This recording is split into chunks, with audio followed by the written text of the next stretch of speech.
Halo, assalamualaikum warahmatullahi wabarakatuh. Selamat siang ya, atau selamat sore ya buat teman-teman semuanya.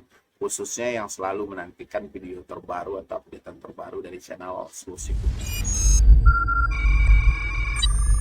Oke, terima kasih banyak ya buat teman-teman semuanya yang selalu mensupport, mendukung tentang channel Solusi Utang. Saya ucapkan ribuan terima kasih nih karena dukungan dan supportan Anda alhamdulillah menjadikan channel ini terus berkembang dan terus berkembang lagi.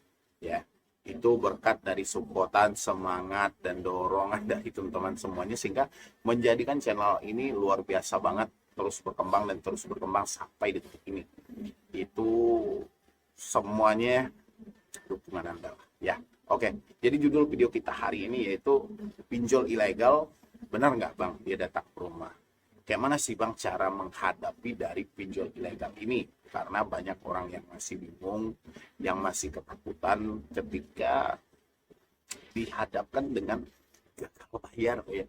Apalagi dia sudah cari-cari, Bang pinjolnya nggak ada Bang di OJK, pinjolnya sudah tidak jumpa di OJK, baik terdaftar di otoritas jasa keuangan gitu ya. Namanya juga pinjol ilegal yang mana mungkin mereka akan ada di otoritas jasa keuangan.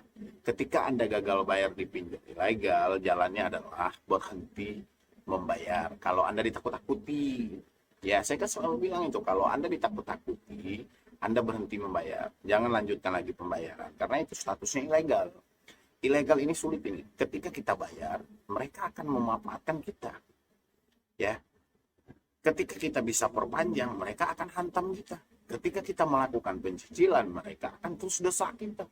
Jadi serba sulit. Apalagi yang Anda aduin saat ini, Anda benar-benar sudah tidak ada uang lagi. Ya. Jadi kalau Anda sudah tidak ada uang lagi dan Anda menghadapi pinjol ilegal, yaitu harus dengan lebih bijaksana lagi lah ya, lebih bijaksana lagi. Tidak ada yang perlu ditakuti, tidak ada yang perlu dicemasi. Apalagi dari teman-teman itu yang gagal bayar di pinjol ilegal nih ya, gagal bayar di pinjol ilegal itu banyak yang masih takut. Takutnya itu didatangi ke rumah lah, diproses hukum lah. Memang pinjol ilegal ini ngeri-ngeri, kalau cara ancamannya memang ngeri-ngeri gitu loh. Dia ngancam bisa diproses ke jalur hukum, bisa diproses ke, pokoknya banyak lagi. Dia bisa memproses gitu loh. Tapi cuman ucapan mereka, padahal faktanya nggak ada. Kan teman-teman sering itu dengar, misalnya ada pinjol legal ngancam, dia mau datangi ke rumah, mau memproses orang ke jalur hukum, padahal nggak ada. Status dia aja sudah tidak diakui ada di Indonesia ini. Kayak mana dia bisa memproses orang ke jalur hukum? Ini sulit. Ya, jadi teman-teman semuanya itu coba lebih bijaksana lagi lah ya, dalam berpikir itu tolong bijak sedikit. Jangan sampai rasa takut menguasai diri Anda, sehingga ketika rasa takut itu menguasai diri Anda, makanya itu pikiran yang jernih itu sulit gitu loh ya, untuk merespon bahwa hal yang Anda takut ini salah gitu loh. Kenapa? Karena kita sudah ditutupi oleh rasa takut. Makanya saya selalu bilang jangan takutnya terlalu berlebihan, ambil bawa santai aja lah, bawa santai. Mau Anda ada uang, mau nggak ada uang, ya udah nggak ada masalah. Anda matiin telepon ketika diteror juga nggak ada masalah. Anda tidak respon WA ketika mereka nelpon juga nggak ada masalah kok. Ya, yang bermasalah itu hari ini cuma pikiran Anda aja.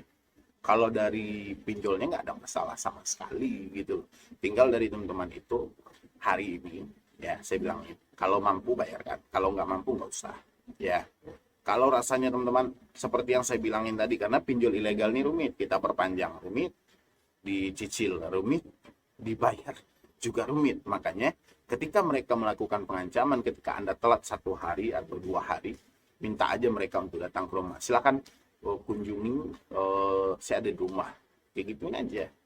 Ya, jadi nggak usah takutnya terlalu berlebih, nggak usah terlalu stres banget, tidak usah banyak hal-hal lain yang seharusnya tidak perlu Anda takuti. Ya, saya cuma nyampaikan kayak gitu aja karena saya perhatikan dari email yang masuk itu banyak yang nanya ke saya, Bang, pinjol ilegal ini Bang, ini pinjolnya pinjol ilegal, benar nggak Bang dia datang ke rumah? Ada juga yang bertanya, Bang, ini pinjol ilegal Bang, saya telat bayar, benar nggak saya bisa diproses ke jalur hukum? ya. Coba teman-teman cari lagi informasinya, baik itu di Google, di media-media itu kan juga banyak, mau di YouTube juga banyak. Pernah nggak pinjol ilegal itu muncul ke hadapan publik? Sementara status dia ilegal, dia tidak diakui ada di Indonesia ini, tiba-tiba dia datang ke rumah Anda dan ingin memproses Anda ke jalur hukum misalnya gitu ya, atau dia datang ke rumah Anda mendesak Anda seperti ancaman dan tekanan yang selalu dia sampaikan. Coba dulu dari teman-teman semuanya, kalau memang ada, boleh isi di kolom komentar di bawah. Silahkan isi di kolom komentar. Nanti biar saya lihat itu komentar Anda. Siapa yang sudah pernah dikunjungi oleh debt collector pinjol ilegal? Ini ilegal ya, jangan legal ya, ilegal. Siapa yang sudah pernah? Itu yang pertama. Yang kedua, siapa yang sudah pernah diproses ke jalur hukum oleh pinjol ilegal? Kan selama ini banyak itu yang bertanya. Silahkan isi di kolom komentar. Silahkan yang merasa misalnya selama ini, wah saya pernah bang diproses bang oleh pinjol ilegal, isi di kolom komentar. Tapi kalau nggak pernah, berarti ada dong satu hal yang harusnya menjadi alasan dari Anda untuk tidak takut lagi. Ya, ini spesial ini yang gagal bayar di pinjol ilegal, yang takut didatangi, yang mau diproses ke jalur hukum. Jangan lagi ketakutan, ya. Jadi saran saya hari ini yaitu ketika Anda gagal bayar di pinjaman online ilegal, stop membayar secara online, jangan cicil, jangan perpanjang. Ini saran saya ya, karena sudah banyak yang mencicil, sudah banyak yang memperpanjang, hasilnya pun bullshit. Ya, jadi buat teman-teman semuanya, coba nanti itu dipertimbangkan kembali. Silahkan dicek di kolom komentar, itu ada nggak yang sudah diproses, ya. Kalau nggak ada, nggak perlu ada yang takuti lagi. Jadi untuk mengakhiri pinjol ilegal ini, kita harus stop bayar online, stop mencicil, stop memperpanjang. Ya, mungkin dari saya cuma itu aja. Mudah-mudahan bisa membantu dari teman-teman semuanya ya. Jadi sekian dulu dari saya, Medi Broni. Wassalam.